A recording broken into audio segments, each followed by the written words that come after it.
Good morning and welcome to the Jesus Movement Moments. This is your Associate Pastor Ed Green setting in for our lead pastor Gary Brown, taking advantage of beautiful, beautiful, almost fall weather and taking a little road trip. I have overtaken his office. Don't tell him. I don't want him to know I'm where I'm not supposed to be. But Ashley gave me permission, so thanks, Ashley. Hey, I want to talk really quick about our Jesus and what Scripture says about him. And the book of Hebrews is a wonderful piece of Scripture written to the Jewish Christians, hence the name Hebrew on this book. Authorship is pretty much given to the Apostle Paul, but not a definite. But what this book does in the first few chapters, it really tells us about Jesus not just being the Jesus that we see and accept today, but he was Jesus even in that Old Testament in the beginning of time. And so it really kind of splits the old covenant and then brings in the new covenant. So first covenant being the law, the sacrifices. Really this word says we're not sufficient for the forgiveness of sins. The blood of calves, the blood of lambs, the blood of goats. But there would be one. And in chapter 7 it says the Lord has taken an oath and will not break his vow. You, speaking of Jesus, are a priest forever. So it talked a little bit before that about Aaron's descendants and how they became priests. And Jesus was a high priest forever and in a different order, as he was a high priest from beginning to end. He was not appointed, he never died. So there was no term limit, so to speak, on Jesus. And so because of this oath, Jesus is the one who guarantees this better covenant with God. There are many priests under the old system because, like I said, death prevented him, but Jesus lives forever. His priesthood, the word says, lasts forever. Therefore, he is able once and forever to save those who come to God through him. He lives forever to intercede with God on our behalf. Isn't that good news this morning? He is the kind of high priest we need because he is holy, the word says, and he is blameless, and he is unstained by sin. See, in the old covenant, the priest had to be cleansed and forgiven his sins before they could go into the Holy of Holies once a year and sacrifice for the sins of the people. And it even goes on to say that they were never released from their guilt because that sacrifice could not do it.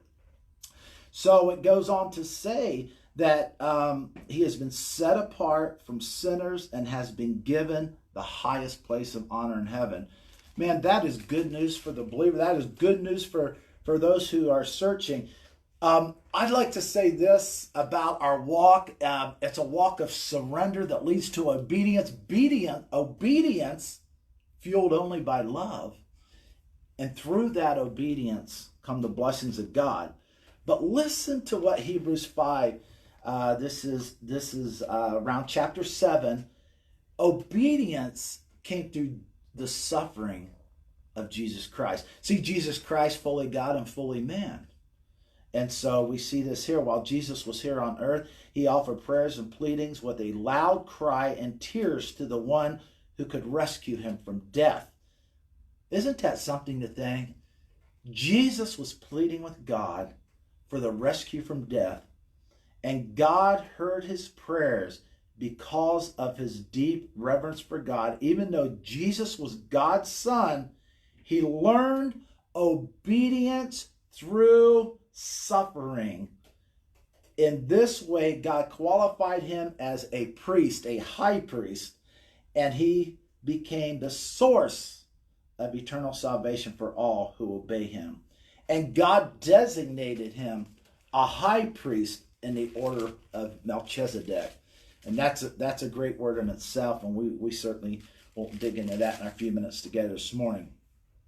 So listen to this word of the Lord as we conclude this part. Let us hold tightly without wavering to the hope we affirm, for God can be trusted to keep his promise. Let us think of ways to motivate one another to acts of love and good works, and let us not neglect our meeting together as some people do, but encourage one another, especially now that the day of the return of the Lord is near.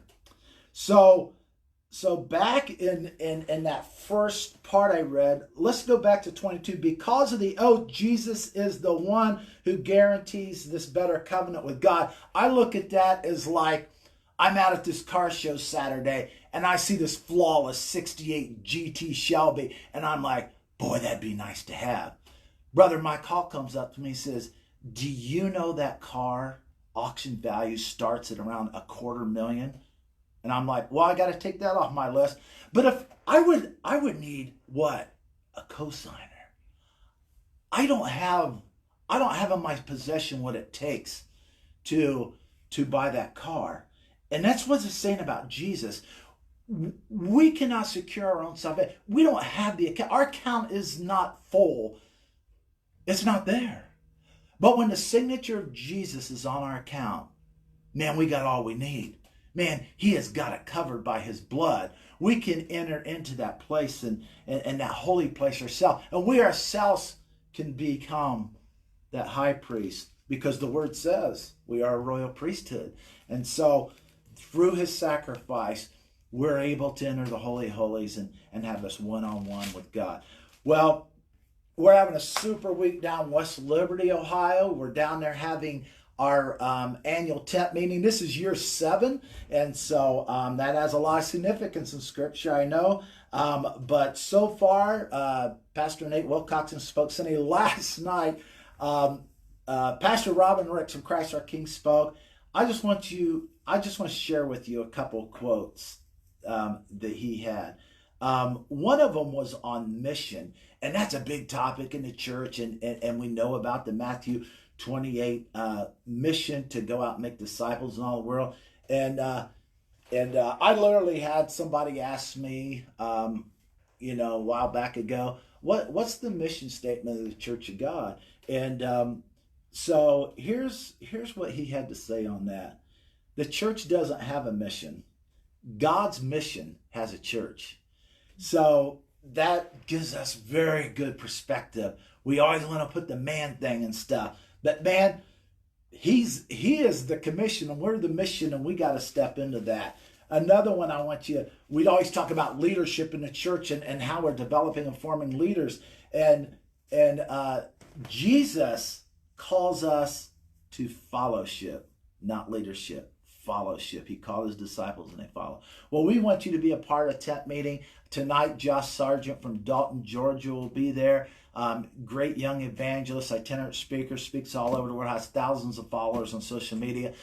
Tomorrow night, I will be speaking, and we'll take our worship team down there from Bellefonte First Church of God. So be a part of it. We're halfway through by tomorrow, 9/11. We're going to speak on the urgency in the church and the urgency for us personally. So excited to have you there. And then this will go on through Saturday night and then wrap up with their Sunday morning service. Well, I want to thank you all for joining us today for the Jesus Movement Moment. You have a blessed day, and we'll see you soon. Thank you.